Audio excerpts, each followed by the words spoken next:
والصلاة والسلام على أشرف الأنبياء والمرسلين نبینا محمد وعلی آلہ واصحابہ اجمعین اما بعد۔ سورہ مائدہ کا تھوڑا حصہ پڑھا گیا اور سورہ نساء کی بھی کچھ، سورۃ الانعام کی بھی کچھ تلاوت ہوئی ہے۔ ہم کوشش کریں گے چھٹے پارے کا تھوڑا حصہ اور ساتویں پارے کا تھوڑا حصہ، اس میں جو اہم مضامین ہیں وہ آپ کے سامنے پیش کریں گے۔ سب سے پہلے ایک سورت کا نام ہے سورۃ المائدہ۔ المائدہ کا مطلب کیا معنی کیا ہوتا ہے، اس کا مفہوم؟ ایسا دسترخوان جس پر جو ہے کھانا رکھ دیا گیا ہو، اسے بولتے المائدہ۔ یہ نام سے سورت کیوں اتری ہے، اس بارے میں مفسرین کہتے ہیں حضرت عیسیٰ پر ایمان لانے والے حواری تھے، جانتے ہوں گے، اس کا ذکر قرآن میں کئی جگہ آیا ہے۔ وہ حواری آ کر کیا پوچھے عیسیٰ سے، هل يستطيع ربك ان ينزل علينا مائدة من السماء، کیا تمہارے رب کو اس بات کی طاقت ہے کہ وہ ہمارے اوپر دسترخوان کو اتارے؟ مطالبہ کون کر رہے ہیں؟ عیسیٰ پر ایمان لانے والے حواری کر رہے ہیں۔ وہ دسترخوان کے بارے میں پوچھے نا تو دسترخوان اترا تھا وہ، جیسا کہ علامہ ابن کثیر، امین شنقیطی، دیگر مفسرین کہتے ہیں۔ ابن عباس رضی اللہ عنہ نے فرمایا مطالبہ کیا تو وہ دسترخوان اترا۔ اس میں کیا تھا؟ بعض علماء کہتے ہیں، جیسا کہ ابن عباس کا قول ہے، اس میں روٹی بھی تھی، مچھلی بھی تھی، ایسا ایک روایت آتی ہے جیسا کہ اس کو نقل کیا ہے۔ تو وہ دسترخوان جو اترا، اسی دسترخوان کی طرف جو ہے منسوب کر کے اس سورت کو المائدہ کہا گیا ہے۔ اور آپ جانتے ہیں قرآن کریم میں کچھ صورتیں ایسی ہیں جو آخری میں اتری ہیں۔ قرآن کریم میں سب سے جو آخری آیت اتری وہ یہ ہے، وَاتَّقُوا يَوْمًا تُرْجَعُونَ فِيهِ إِلَى اللَّهِ ثُمَّ تُوَفَّى كُلُّ نَفْسٍ مَا كَسَبَتْ وَهُمْ لَا يُظْلَمُونَ۔ اللہ کی نبی پر سب سے آخری میں جو کمپلیٹ صورت اتری وہ یہ ہے، اِذَا جَاءَ نَصْرُ اللَّهِ وَالْفَتْحُ۔ اور یہ سورۃ المائدہ ہے، یہ اس بارے میں مفسرین کہتے ہیں حلال و حرام سے متعلق یہ آخری صورت تھی جو اللہ کی نبی صلی اللہ علیہ وسلم پر اتری۔ اس صورت کے آغاز میں علامہ شوکانی وغیرہ نے نقل کیا ہے، کہا حضرت عائشہ رضی اللہ تعالی عنہا نے اس صورت میں جو چیزیں حلال ہیں اس کو حلال سمجھو اور اس میں جو حرام ہیں اس کو حرام سمجھو۔ اور آپ جانتے ہیں حلال و حرام کا حق کس کو ہے؟ اللہ تبارک و تعالیٰ کو ہے، اور حلال و حرام کا حق کسی کو نہیں دنیا میں۔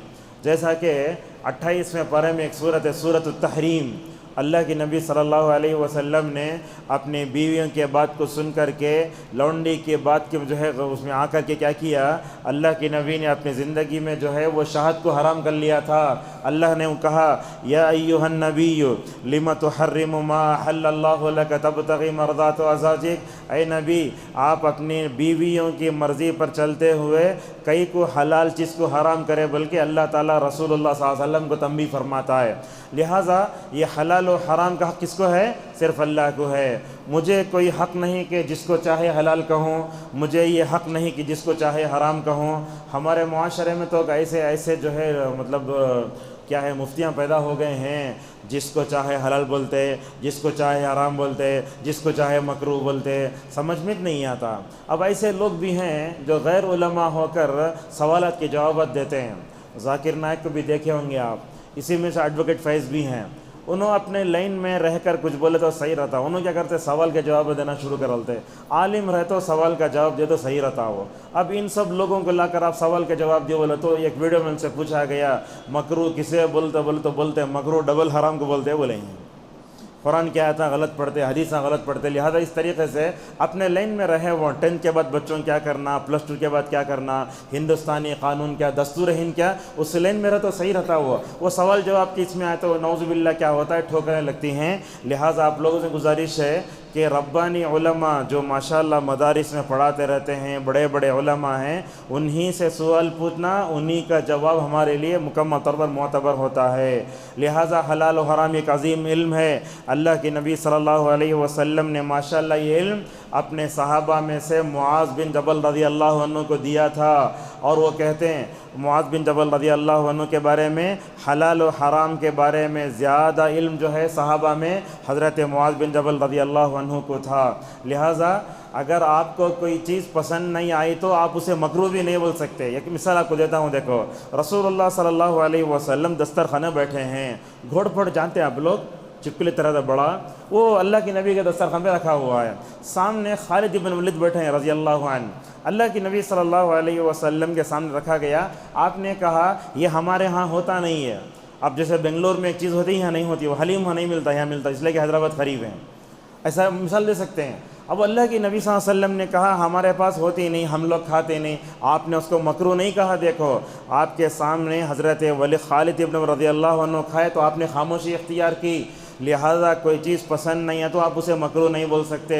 اب بات یاد آتی ہے تو ہم آپ کو یہ بتا دیتے ہیں، یہ دن آتے ہیں قربانی کے، لوگ میسیجیں بھیجتے گائے میں 10 چیزیں مکروہ ہیں، آپ بتائیے اللہ تعالیٰ ایک چیز حلال کرے تو اس میں کیا تو مکروہ ہوتا کیا؟ کپورے بھی کھاتے، سب کھاتے۔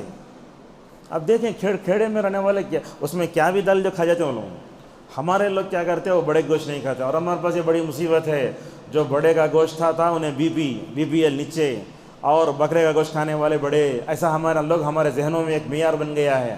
بکرے کا جو گوشت کھاتا انہیں مالدار رہتا، اور جو آدمی بڑے کا گوشت کھاتا اسے ہمیں گرا کر دیکھتے ہیں، یہ ہمارے معاشرے میں چل رہا ہے۔ لہٰذا دیکھیے گائے میں کوئی بھی چیز مکروہ نہیں، گائے کے ہر چیز حلال ہے۔ بکرے میں کوئی چیز آپ کو پسند نہیں ہے تو خاموش رہ جاؤ، آپ کو یہ کہاں حق پہنچتا کہ حلال و حرام بھی بولو مکروہ بولو، نہیں ہونا چاہیے۔